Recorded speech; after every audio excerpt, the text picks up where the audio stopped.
Good morning and welcome to the Oasis Center for Spiritual Living, where we come together as one, providing spiritual tools for daily living. For those of you who don't know me, I'm Reverend Tucker. I am the senior minister here at the Oasis, and I have this lovely team that God has provided me that I always like to introduce before I introduce anything else.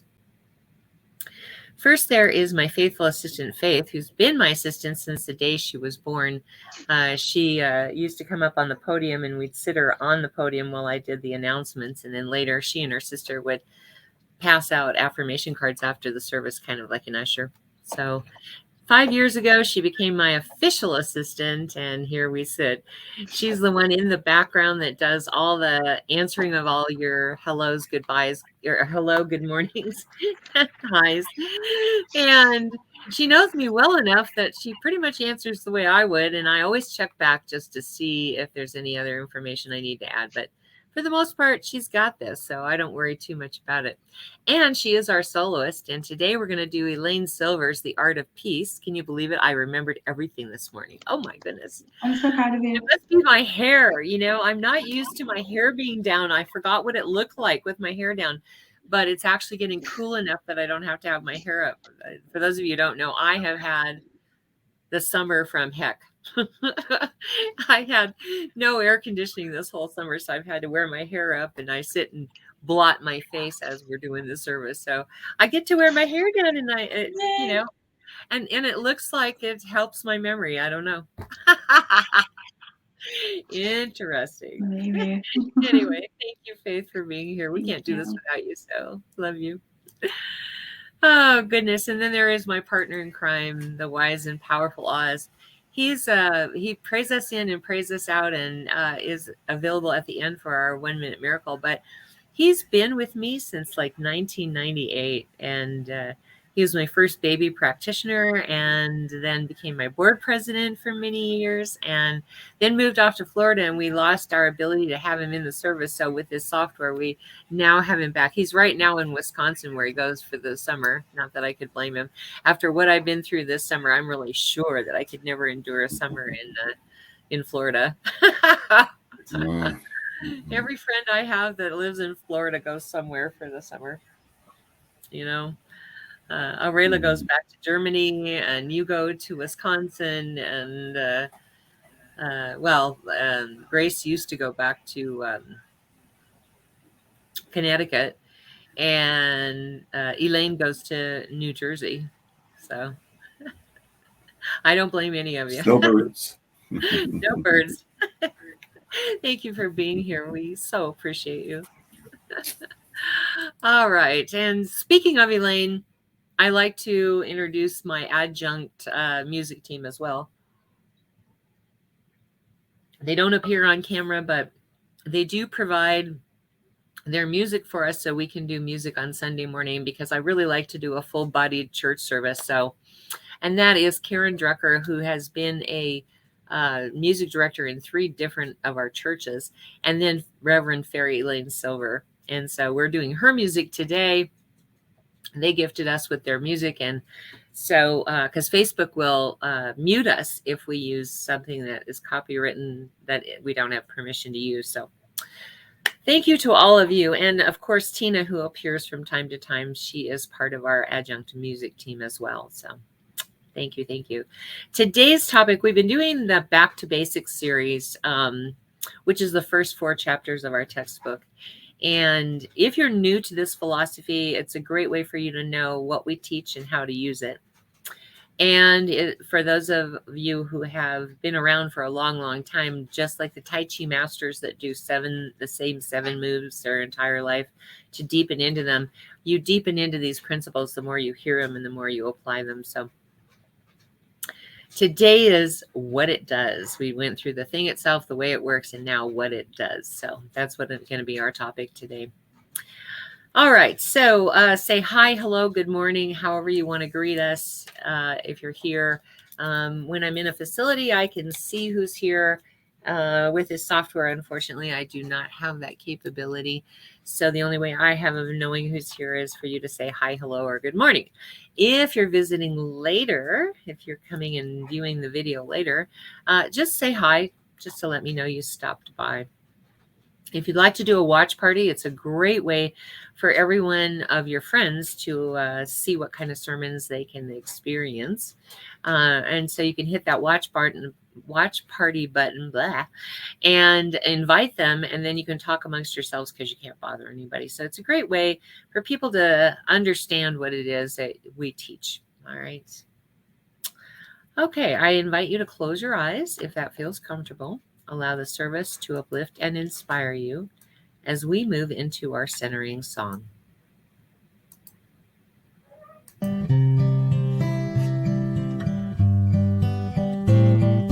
Surely the presence of God is in this place. I can feel the mighty power and the grace. I can feel the rush of angels' wings. I see glory on each face. Surely the presence of God is in this place.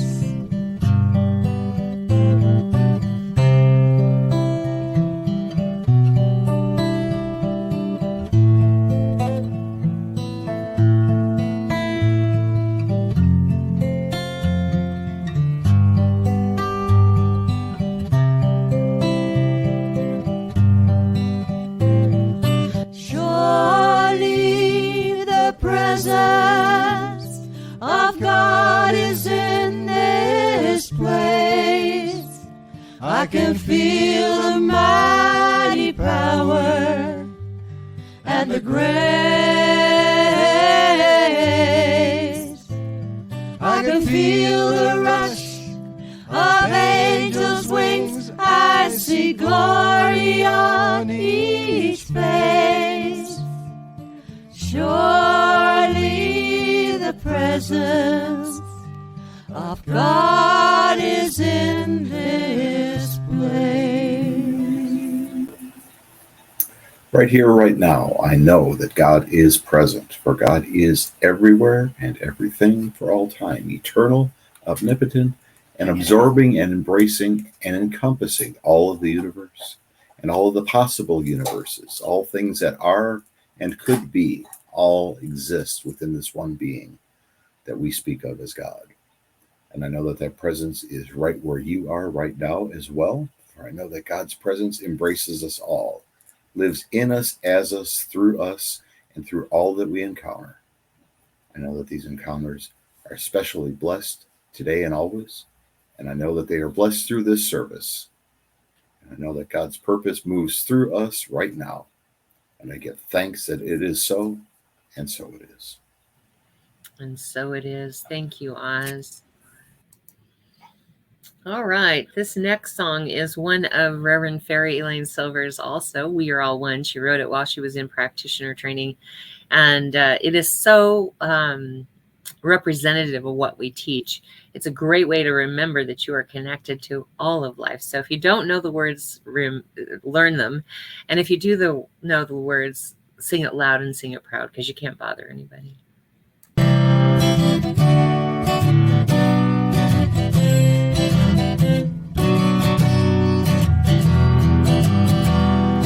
We are all one. We are all one. We are all one in it. I hear it and know it, my being. Spirit is all I am seeing. For God is all there is.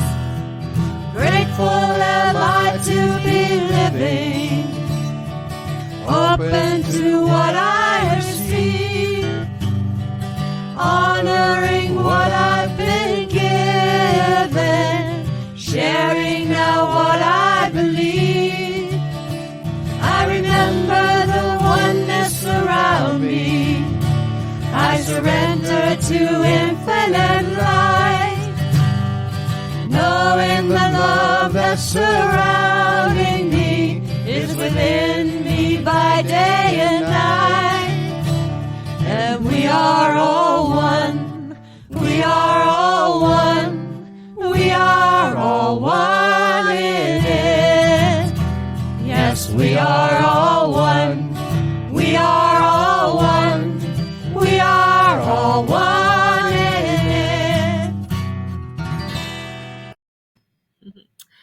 are all one in it. I just love that song. Okay, so say hi, good morning, hello, however you'd like to greet us if you're here. Also, if you're here later, say hi. If you like something that you hear, whether that's something I say or Oz prays or Faith sings, by all means, use the like button, that thumbs up button. If you love something you hear, please send us hearts. We love to get love. And if something strikes you as really, really powerful, please use that wow button.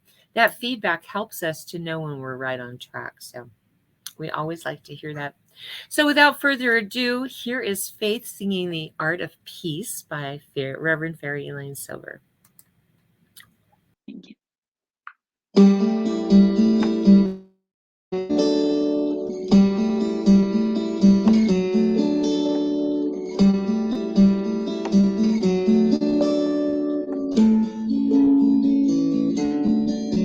It's everyone. It's not. Let fear be released. The art of peace. It's the art of peace.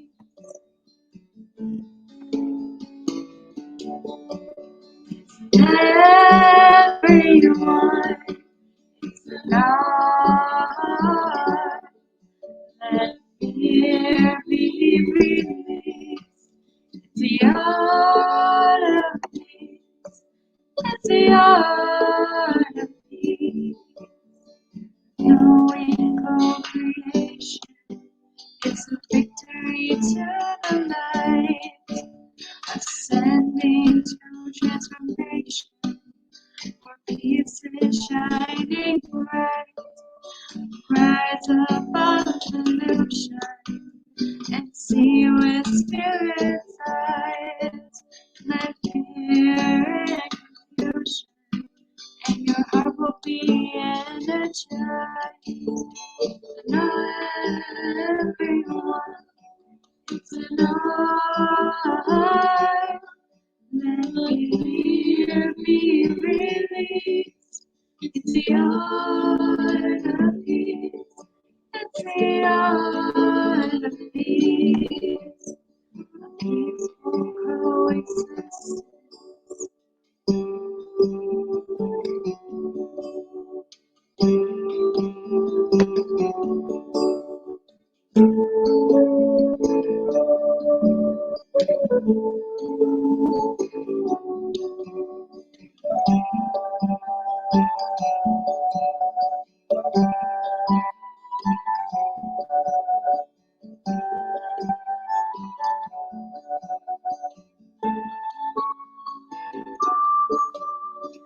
Peaceful coexistence with no thoughts of waging war. Keep our spirits lifted is what we keep here for. Rise above illusion and see with spirit's eyes. Replace fear and confusion, and your heart will be energized.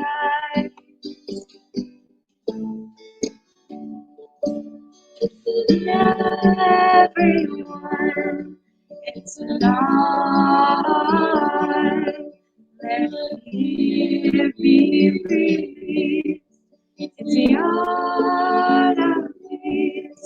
It's the art of peace. It's everyone. It's an art. Let fear be released. It's the art of peace. It's the art of peace. Let trouble cease. It's the art of peace. It's the art of peace.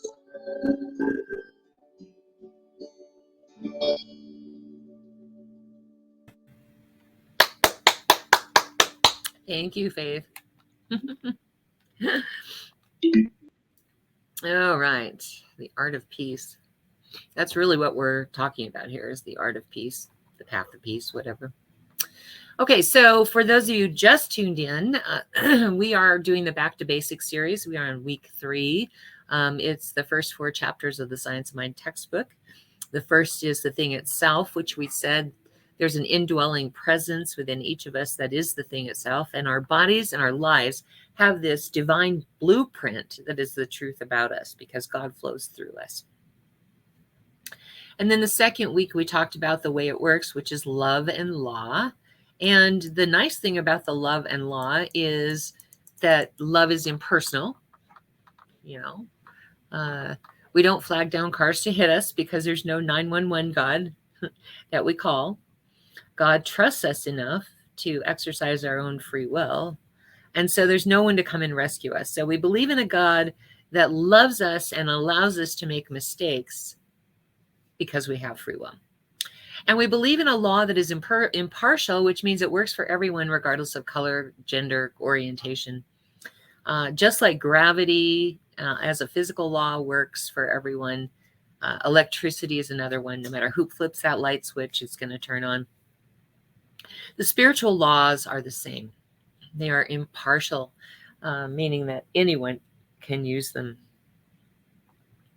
And God is the name that we give to universal spiritual law, just like gravity is one of the names we give to physical law. Excuse me.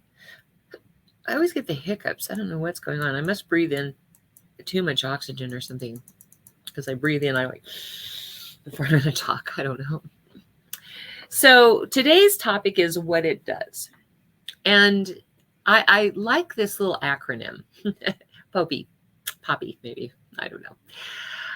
It fills us with peace, which is why the art of peace is so important. It fills us with optimism, meaning we can be optimistic about our lives. And it shows us possibilities.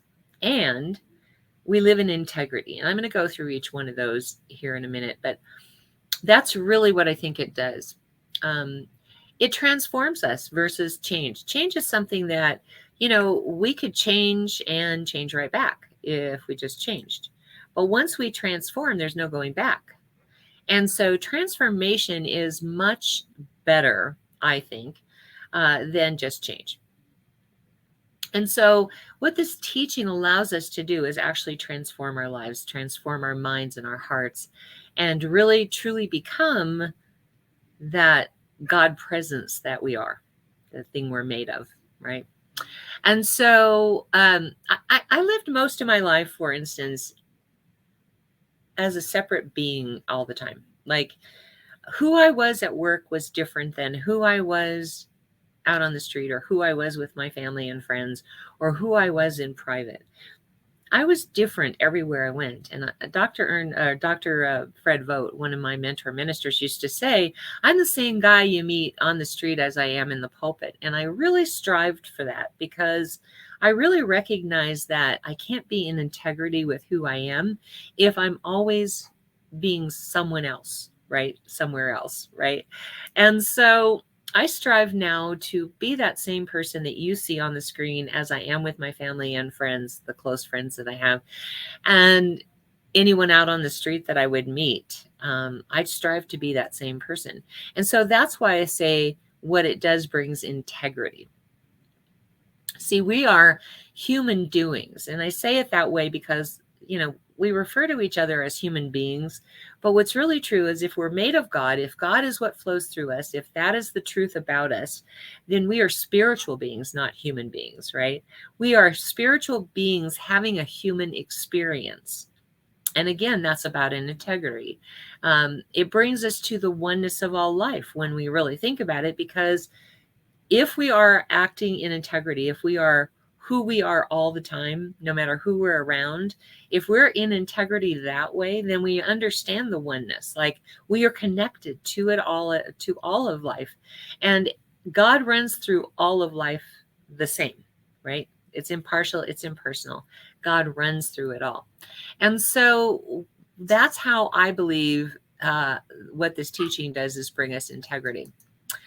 It brings us peace because we do know that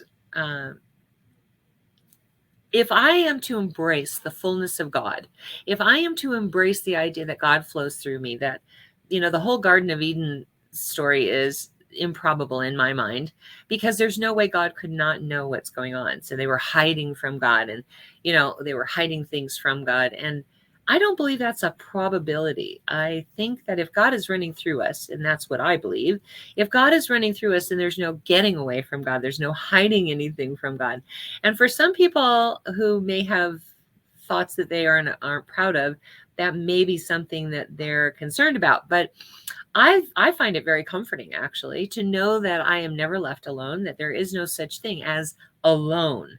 God is always running through me, always flowing through me. And so because of that, even when I feel the most alone, all I have to do is turn to that infinite power, that infinite presence within me, to know that I'm actually not alone. And that brings me such a level of peace that it's indescribable.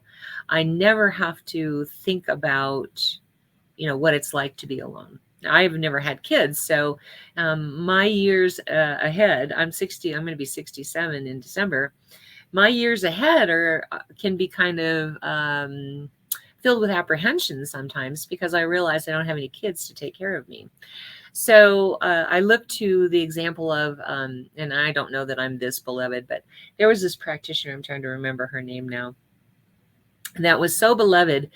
She was a master practitioner, and she was so beloved that she had congregants who took care of her the rest of her life. And I got the opportunity, the pleasure, or the privilege to meet her and talk with her. And she was pretty amazing. And they took care of her till the day she died. And so, although I don't think I'm quite as beloved as that, I like to think that I'm loved enough that there will be people who will take care of me in my later years. But that brings me peace to know that I'm not alone, that God in me, as me, through me, is working in my best interest in my life. So I know that I will attract the right people to take care of me in that time. So the other thing that it does is it brings optimism. It's easy to be optimistic about life when you understand that God is absolutely in and through everything, and in and through you. So when I live my life and I recognize that, I know that life can only get better, right? Life is only as good as we make it to be. What we focus on, we create more of. That's one of our Dr. Ernest Holmes, our founder, used to say, that is one of our tenets, is that you create more of what you focus your attention on. So if I focus my attention on the things of this earth that are not quite as wonderful, then I am not optimistic about it, right? About life. But if I focus my attention on the good in all of life, then I am filled with optimism about a greater possibility, which brings me to the possibilities, right? So there's infinite possibilities in this teaching of God, because in God there's infinite possibilities. We just see this little portion of a little slice of life. I talk about this all the time, but Marlee Matlin was in this movie called What the Bleep Do I Know? And she's watching this kid with a basketball, and she sees one ball bouncing, and she turns her back, and all these basketballs fly all over the place. And she turns back around and she just sees the one. And that's really the truth about our life, is that we only see the one possibility, and we preclude ourselves from seeing the rest of the possibilities. So the answer to what it does is POPI. Peace, optimism, possibilities, and integrity. And so I'm going to talk a little bit about each one of those as we go along here. I love to tell stories, and so I'm going to be telling you a bunch of stories tonight. And I was sitting here thinking the other day that in perpetuity, my stories about my life are going to be recorded in history, whether it gets recorded in a book or not. But as long as I have videos out there, people will know my life. So that's pretty cool. Even though I don't have kids, there's going to be people that will remember my life. The first story is about Las Vegas. So one year our organization had a convention in Vegas, and they booked this place called the Alexis Park Convention Center, I think it is. And they booked this place because it didn't have a casino, because they wanted a more spiritual experience. And so we paid $149 a night, and we get there, and the bell guy grabs my bags out of the cab, puts them on his little cart and takes them over like 50 feet away. And I give him $5 tip and I go on my merry way. And every year when we do conventions, they call them annual gatherings now, but we would pick a place for everybody to gather before everything started. And in this particular one, there was this bar. And so we said, okay, everybody meet in the bar. So we were there and, gabbing and having a good time for about 3 hours. And it was time to go get ready for the program to start at 7:00. And so I go back to my room and I flip on the light switch and you can't even see. I mean, it was so dim. The lights were just very, very dim that I needed a flashlight to get around the room. And so I called to the front desk and I'm like, my suitcases aren't here. And they go, yeah, we tried to deliver them, but you weren't in the room. And I said, you couldn't just leave them in here? We work on tips, ma'am. I'm like, okay. So the $5 I gave him to move my suitcases 50 feet was not enough of a tip. So, okay, that's fine. That's kind of the way it is in Vegas anyway. And I'm used to it now. Back in those days, I wasn't quite as used to it because Mom used to handle all that stuff. So I never thought about it really. And so anyway, so my luggage gets to the room and I have to use a flashlight to unpack my suitcase because I couldn't see. And so I finally get dressed and I'm like, okay, we need to get some dinner before the thing starts at 7. And they have one restaurant in this place. It has like 12, 13 tables, something like that. And there's 400 of us and they're only open from 5 to 7 and our program starts at 7. So I'm like, well, okay, I guess I'll just grab a snack and call that good for tonight. And tomorrow we'll plan better because we know. And so we go to the program and we finish the program at like 10 o'clock that night. And I think, gosh, I would really like to sit in the jacuzzi and maybe have a steam. So I go to the front desk and I'm like, what time does the spa close? And they're like 10 o'clock. It just closed. And I said, is there any way that we can have it held open for like an hour after our program's finished? Because they finish somewhere between 9 and 10 every night. And they said, sure, bring us somebody with a checkbook. I'm like, okay, never mind. So then we go back to the room and you can't have a coffee pot. And I'm thinking, well, I need some coffee. So I'll go to the bar. I go to the bar to get coffee. And I look and this pot has like this thick mud substance in it. And I said to the bartender, so how old is this coffee? And he goes, really old. And I said, so can you make me a new pot of coffee? And he goes, no, we're about to close in about an hour. So no, I can't make new coffee. Okay, then. So I went down the street to the Hard Rock Cafe and got myself some coffee. In the meantime, I'm starting to add things up to the point where I'm like, I'm really not comfortable here. I can't see in the room. I can't have coffee. I can't get dinner. I don't think this is worth $149 a night. For those of you who don't know Vegas, you could get a room for $30 a night and have all the accoutrements that you want. And here we are at this place because it doesn't have a casino. They decided it was going to be a more spiritual experience without the casino. We're paying $149 a night. So the next morning we get up and we go to the front desk to check out.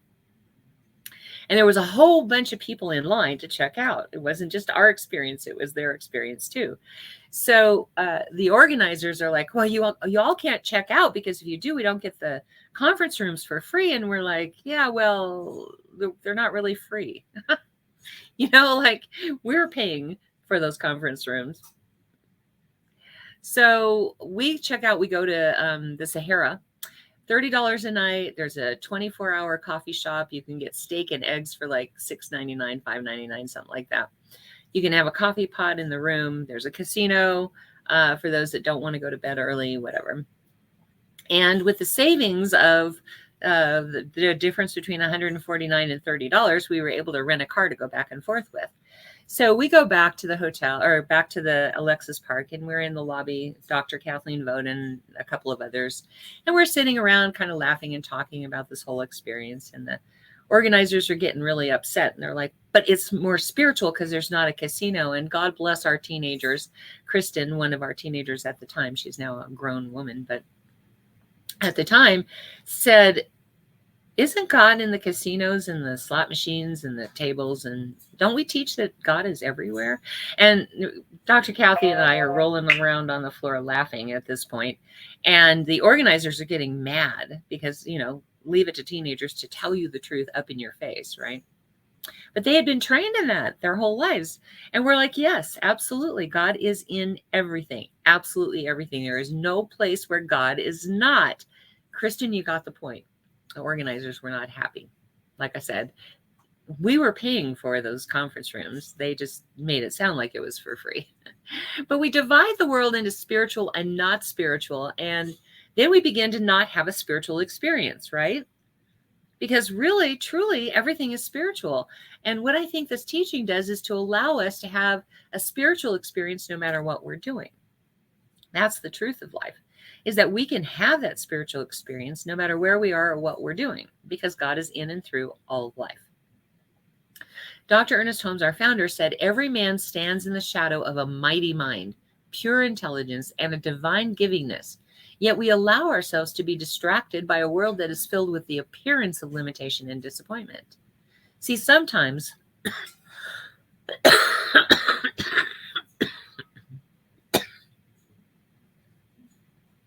we judge this appearance as evil or harmful or sinful.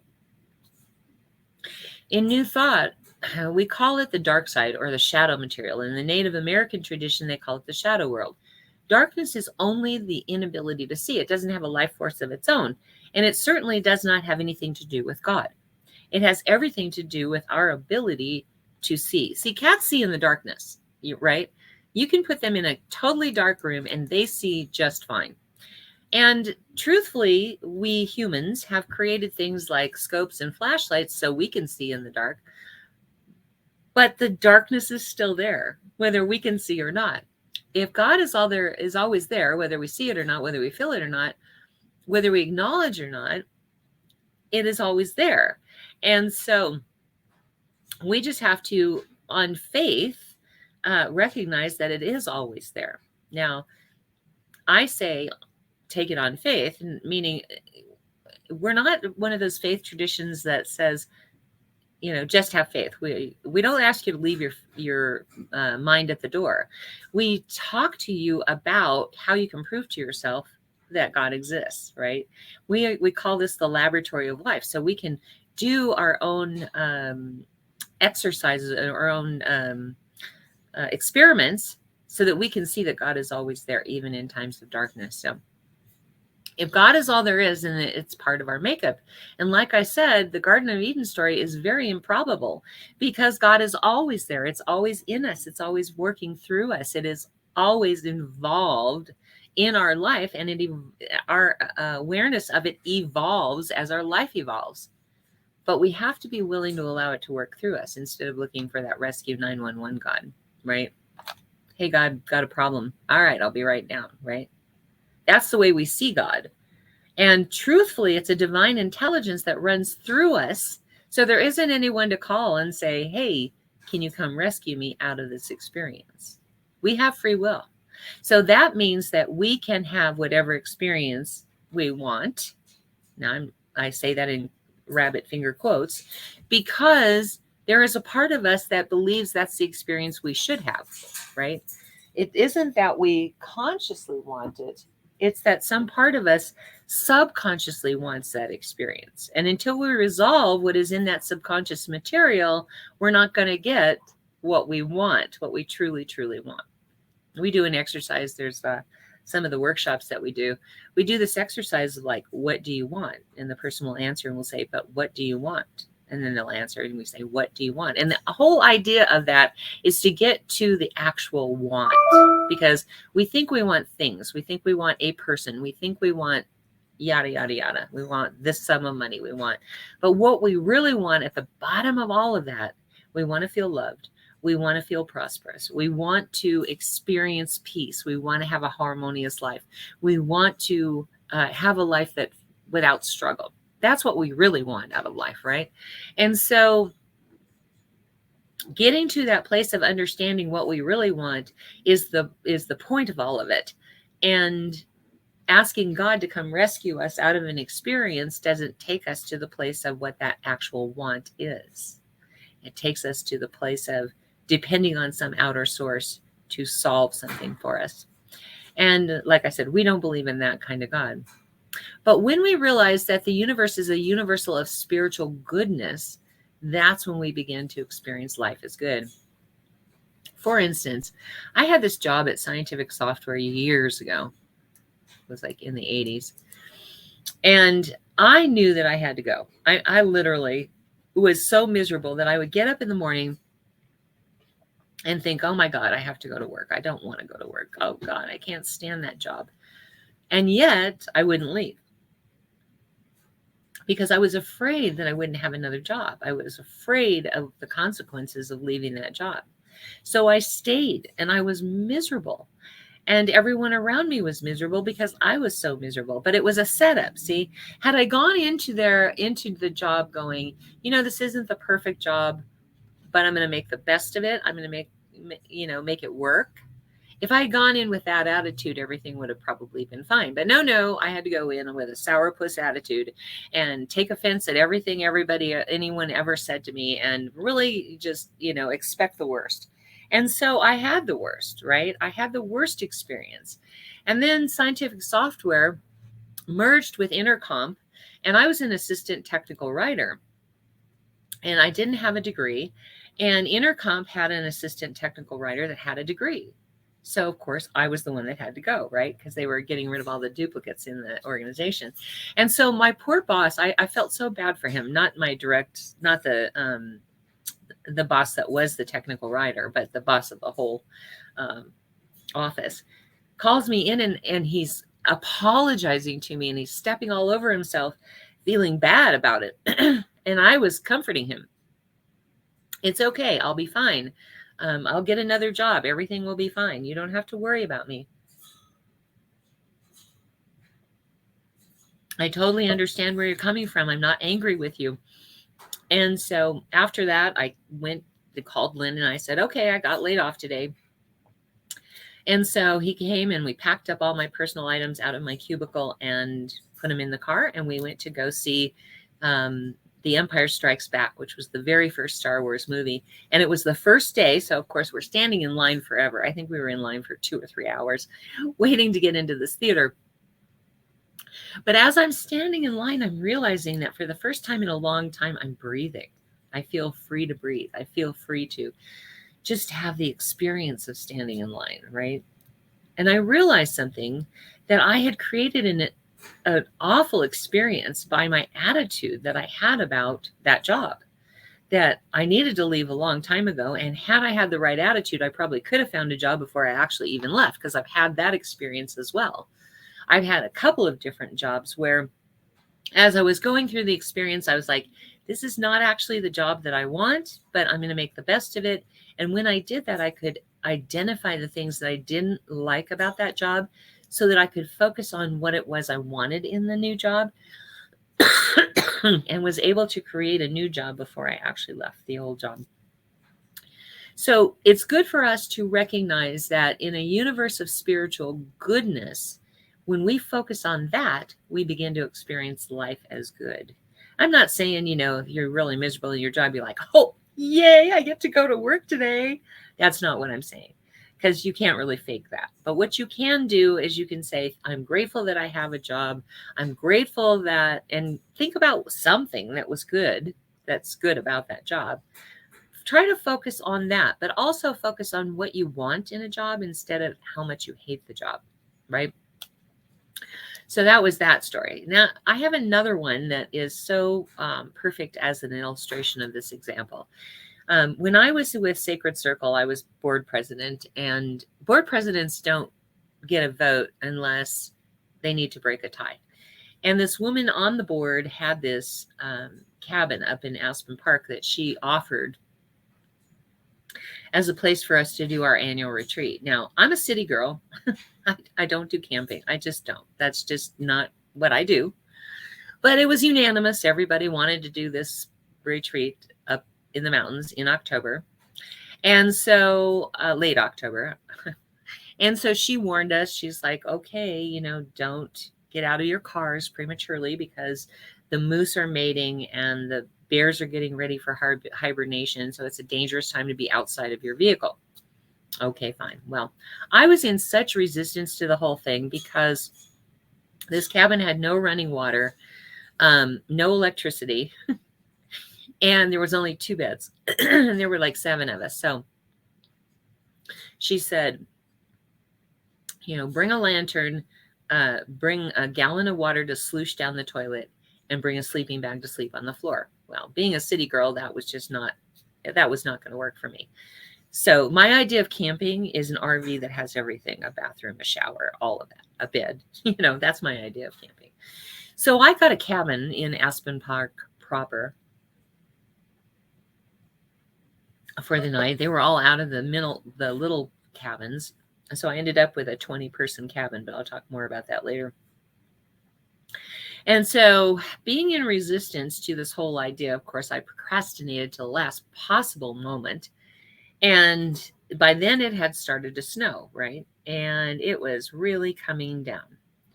And I'm driving up there and I'm worried about them closing the freeway before I get up there. And I get up there and there's balloons everywhere on the side of the road and pointing to the direction that we needed to go. So, okay, I pull off in that exit and I see there's a house. And as I'm going along, I see other houses and it's really snowing by this point. It's really coming down. You can barely see anything, but I was able to locate houses as I'm going. And all of a sudden I realized I'm just driving around in circles. And I go to this one house because it had Christmas lights on and all the lights inside the house were on. And so I get out of the car and I go to the door and I hear the moose. And I'm like, oh my God. And I run back to the car, panic stricken. And I'm like, okay. So I hung out in front of that house for a little while. I figured they must just be out to dinner or something and they'd be back. And then I go on my journey and I keep circling around to this other house that has a golden retriever inside. And I keep thinking they have to come home sooner or later because of this dog, right? And so at some point I became so overwhelmed by it all that I started to cry. And as I'm crying through the tears, I'm praying, right? As a last resort, pray. Silly me. So anyway, I'm sitting out there crying and praying, just praying my heart out. And I had this thought, okay, go back to where you came from. So I follow the trail back to the exit or the entrance, whatever, where the balloons were. And there was this house there. So I get out in front of it and I honk my horn and they come out and I'm telling them what's going on. They're like, we don't know exactly that cabin, but I think I know where you want to go. So I follow him up and we get up there and I'm 3 hours late. So they're just finishing up the evening portion of that. By the way, I'm running out of gas. I didn't look at the gas gauge before I left. So the other part of it was I was running out of gas. So I was getting kind of scared that I'd be in this car frozen when they find me the next morning. But anyway, so I drive into Aspen Park and I sit in this 20-person cabin. It had like 4 couches, 6 bedrooms, something like that. But I could hear the bears and I could hear the moose, but I knew I was safe because I was tucked away in this cabin, right? And so I was able to fully enjoy the experience. And I get up the nethis morning and I head out and I am using the little map to try and remember how to get there. And I'm looking at this road that I was on. One side of it was a cliff that went up. The other side was a cliff that went down like 20 feet. And it was only big enough for one car. So all of the night before just sort of started coming back to me about, if the snow had turned to ice, I could have slipped off the mountain. Or if somebody had come the other direction, how would I get, what would we do? Would I have to back up? And I get up there and I allowed myself to basically enjoy the weekend, even though that night had been pretty rough and the aha I had that morning about the road. But I managed to enjoy myself for the day. And then I went home. But what I took away from that story is that experience is that we set ourselves up for a perfectly awful experience because we have predetermined ideas about what it's going to be like, or an expectation that it's just going to be awful. And I set myself up pretty good. I set myself up for the worst possible experience. Well, I shouldn't say that. It would have been worse if I had fallen down the mountain, but I set myself up for a really bad experience because I was focused on what I didn't like about going there. And there's lots of people in history that have overcome a lot of things, and how they've overcome those is that they focused on the positive in life. For instance, in the 1880s, this one little girl was born, and she got some kind of virus where when she recovered from this high fever, she lost her ability to hear and to see. And in the 1880s, women were property. They didn't own property. They didn't, and it would have been really easy for her to withdraw into herself, into her mind, and never come forward, never actually live. And of course, I'm talking about Helen Keller. For those of you who don't know the story, research it because it's pretty amazing. But she kind of did that for a little while. She felt sorry for herself and kind of retreated into her own mind until she met this teacher named Annie, who,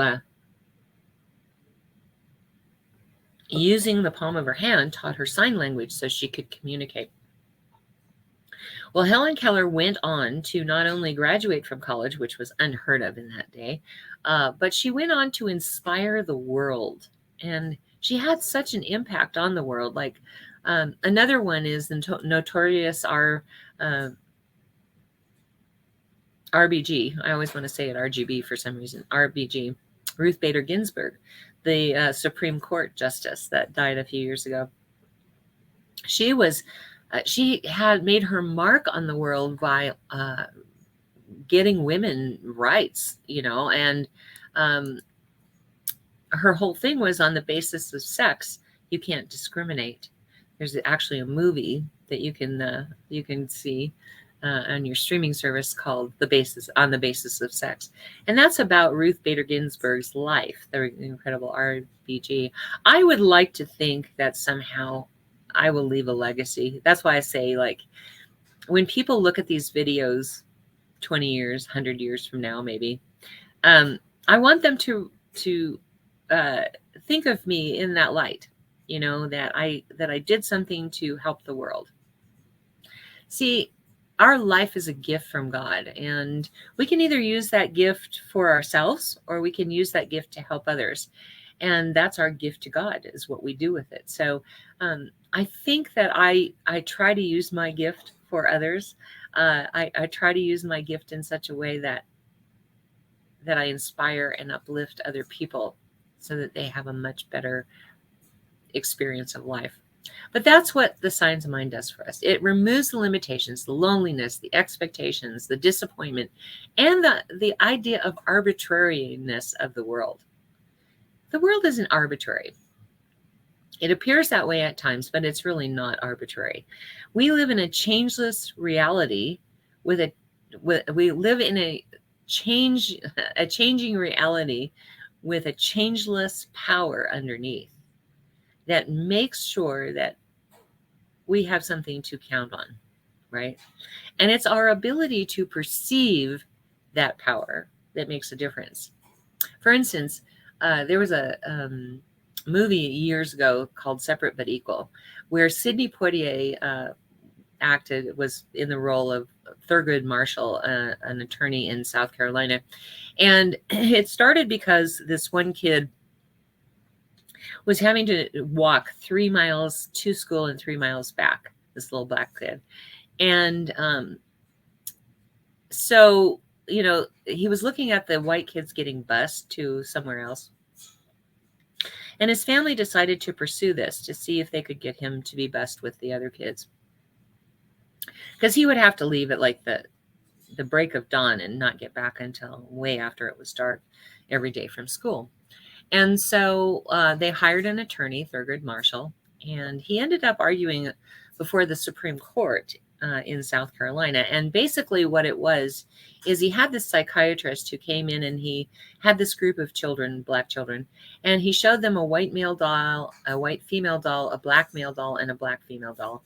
And he said, which doll do you look the most like? And of course, all of them either picked the black boy or the black male or black female doll. And then he said, which doll do you like the best? And 65% of them picked the white male doll. And then he said, which doll is ugly? And 65% picked the black doll. And so he won his case based on that, because what they learned is that when you when a particular class of people is feels entitled or has entitlements, and another class of people does not, it sets them up for failure in life, because they focus on that. They focus on their not deserving of the same entitlements as the other. And so he won the case against separate but equal, because in the South, that was the policy. You know, yes, you were equal, but you had to be kept separate. So he won that lawsuit, and because of that, the kids were now bused. It was called forced busing at that time. But there's things in ourselves that we don't like, and we focus our attention on those things. And the law of attraction says we set up a force field around ourselves to attract to us that which we focus our attention on. There was a study at one point, I'm trying to remember now. There was something about a rocket, and the rocket got out of orbit somehow. And they used the force of gravity by exploding something to push it back into the rotation around the Earth. And by doing that, they used the force of gravity in a way that we hadn't used it before. And when we are propelled into an orbit, say about prosperity or love or health, when we are propelled in that orbit around that thing that we actually do want, then there's this force of attraction that just pulls us into that gravity, pulls us into that relationship. And so when we look in the mirror and we see only this awful stuff, what we're basically doing is we're taking ourselves out of the orbit of beauty and health. So this week, just as a practice kind of experience, let's look in the mirror and find one thing that we like about ourselves. It doesn't really matter whether it's an eyebrow or our lips or our eyes or our hair, just something, anything that we like. And let's focus our attention on that and stop focusing on the things we don't like in the mirror. That way we take responsibility. We're not judging. We're just opening ourselves to the possibility for good in our lives. And we're using that dynamic theory of propelling us into the orbit of those things that we want, instead of using a negative pull to move us back into that space of negativity. And will you do that with me this week? Will you focus your attention on the good that you would like to see, what you actually want, not the thing, not the person, not the exact amount of money, but instead, what is that feeling? What is that experience that you want to have? You want to feel loved. Attract to yourself the possibility of someone else. You see, as long as we're focused on that one person, we're not going to get there. Or as long as we're focused on one avenue through which the money can come, we're not going to get there. Instead, focus on what it's like when you're there. What do you feel? What do you experience? What do you know in the heart of hearts? What do you want? Let's have a prayer.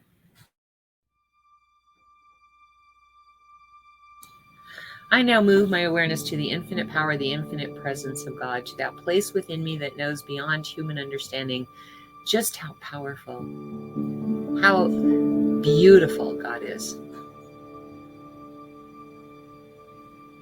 God is all there ever has been, all there ever will be, and all there is right here, right now. And that is why, that is where I find myself, in the midst of God, my very essence, my very life, my very being. It is who and what I am. And every thought, every action, every deed is guided and led by that ancient wisdom of the ages that is God within me. God expressing as me, through me. I know that same truth to be so for this beautiful team that God has provided me, for Oz and for Lynn and for Faith and for Tina and for Karen and for Elaine. For we are all one in it, as it, through it. God is the power that flows through us, and the ancient wisdom of the ages is what leads us and guides us as we move forward in the doingness of all life, of our reality. And so I know that same truth to be so for anyone who is viewing this, whether it be in real time or later on, because there's no place where one leaves off and the other begins. There's only the one life, the one power, the one life of God that flows through us. Mitaku Yasin, all my brethren, we are all connected. We are all one. And it is in that awareness that I bless this week, because I do know that our focus becomes set on the possibilities, on the optimistic ideas of the future, on peace, on power, on integrity. That we experience nothing short of the magic or the attractiveness or the propulsion, if you will, of those things that represent what we actually want in our heart. We practice what it does. Peace, power, optimism, possibilities, integrity. Practice that this week.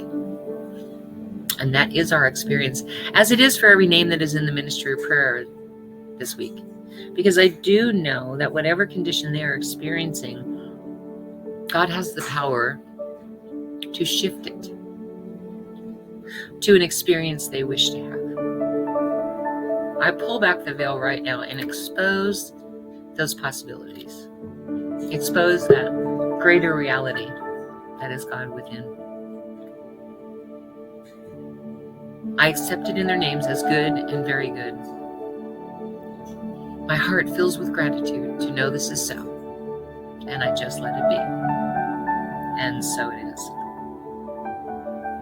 Amen. All right. We're going to run through this as fast as possible. I apologize. I am running way late. Whenever I tell stories, I get sidetracked off into the story and lose track of time. So I really apologize. Now is our opportunity to receive your gifts, tithes, and offerings, and your opportunity to express gratitude for that which you have already seen in the physical reality, and that which you've created in the mind of God, but may not necessarily have seen in the physical reality yet. Excuse me. In a moment, I'm going to have you go to www.oasiscsl.org and say the offering affirmation with me that is about 2/3 down the page. Are you frozen up, Faith? Oh, there we go. It's in the comments now. Anyway, yeah, I think so too. We're going to skip the last song. All right, so we have this wonderful ministry of prayer. You have this wonderful team of licensed practitioners that we call our God Squad from coast to coast that will pray every day on requests for a week. They are the healing arm of the church, and they're pretty amazing. So take advantage of this loving service they provide by, if you would like prayer for something this week, putting what you need for prayer into the comments. And if you don't want to do that publicly, you can always DM Faith or myself. All right. And then if you would like to be part of the God Squad, is what we call them, just for the purpose of doing that prayer work, and you're willing to do affirmative prayer only, no beseeching, no asking, and you do that every day for a week, and you keep those requests confidential, type yes, and Faith will add you to the private group Facebook page for the God Squad. That's the only place that those requests are listed, and she'll add you to the list. All right. And if you would like to be part of our online community and get the information sooner than everyone else, type more in the comment section, and Faith will add you to our public facing group Facebook page. So, all right. Please note that we are about to start classes. So if you're new to this philosophy and you would like to do this, it's $300 for 10 weeks, but we do it $30 at a time for the first 5 weeks. At 5 weeks, we ask that you pay the rest of it, the $150, because we know that you want to stay in the class. And a part of that goes to our parent organization to make sure that those classes are registered so that you can take another class somewhere else and they know that you've met the requirements.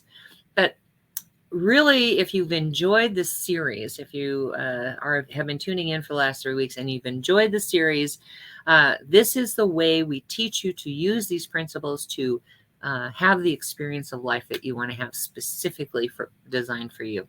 So that's what we do. And if you've taken the class before, you can audit it for $30 for the whole 10 weeks. All right. All right. Then Brooks and Bailey, let's do this really quickly. Brooks and Bailey, here is these mala beads. They make mala beads and bracelets. This one is amethyst, so it's $60. You can get other gemstones for $30 and up. All the proceeds go to Rocky Mountain Lab Rescue. You can reach them by brooksandbailey0307@gmail.com or check them out on Facebook. The mala beads, the reason they're important is in the Buddhist and Hindu faith, you count off one bead at a time, you move the bead, and you do your mantras. So we say in religious science, this is how you do affirmations. There's 108 beads on this necklace. So it gives you an opportunity to do 100 affirmations a day. Okay, Faith.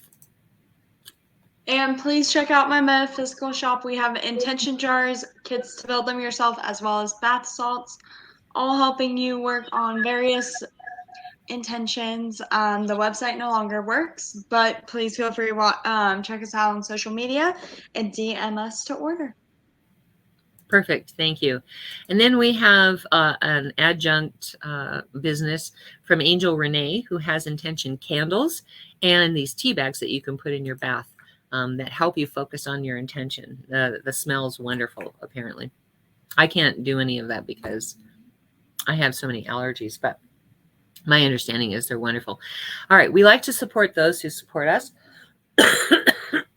So first, let me say, go to Reverend Fairy Lane's website. It's on the screen right there, and it's in the comment section as well. She doesn't have a way for you to pay on the website, and she, for some reason, cannot update her website. So she travels around the United States singing, and so she has the CDs with her. Go on the website. If you like the CD you heard today, I believe it's from The Art of Peace. The CD is called The Art of Peace, and it's the song Art of Peace on the CD. If you like that song, you reach out to her by email and just let her know you would like to purchase it. She'll tell you how to pay for it, and then she has them in the trunk of her car and she sends them off to you. You might see some other CDs you'll like, because I love all of her work. So I have every CD that in her collection, I believe. All right.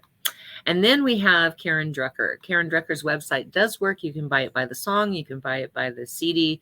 And you can buy songbooks, with some of them having American Sign Language. Speaking of Helen Keller, have American Sign Language, so you can learn to sign along with the songs. But her website does work, so you can pay for it right then and there. All right, and then check out our website, oasiscsl.org. There you will find video sermons from the last 3 years and audio sermons from years prior to that. We are also on YouTube for the video sermons and SoundCloud for the audio sermons under S. Tucker. So check all of that out. We love to inspire and uplift the world, and that's really what we're going to do here in just a minute. I'm going to have you go there right now, and 2/3 down the page, we're going to say the offering affirmation together. Whether you're viewing this in real time or you're viewing it later, we're going to say this offering affirmation together. And then underneath that is the Contribute Now button. And what you're contributing to is not rent, because we don't have a facility. It's not salaries and utilities and all that other stuff. You are contributing to God's message getting out into the world and uplifting and inspiring the world. So Say this offering affirmation with me right now. Go to oasiscsl.org, 2/3 down the page. This perfect gift is spirit informed, circulating and blessing all it touches. Freely I give and joyously I receive, and so it is. All right. We are not going to do the closing song. Hit that contribute now button and help us help the world. And I know that the perfection of God rides in and around us as we go through the week, and the blessings are ours to manifest and co-create. I know that there's a perfection waiting for each of you to happen right now. And I allow that to happen with great thanks. And so it is. And so it is. Thank you, everyone, for being here. I know there's 1,000 things you could be doing on a Sunday morning. We're so blessed that you were here with us today. Join us next week and every week for the service at 10:30 a.m. Mountain Time. I've just realized I forgot to tell you how to pay for those classes. Go on PayPal and make a note that it's for the class. Okay? Anything else? That PayPal is, huh? Nope, that should be it. Okay. You're going to get to it by contribute now. When you get to contribute now, you're going to just do $30 and then say it's for the class. Okay. All right. Until next week, join us next week and every other week. We are finishing up the series next week on how to use it. We're going to give you some actual tools to be able to use these spiritual principles. So we love you. Stay safe. Wear a mask. See you next week. Bye.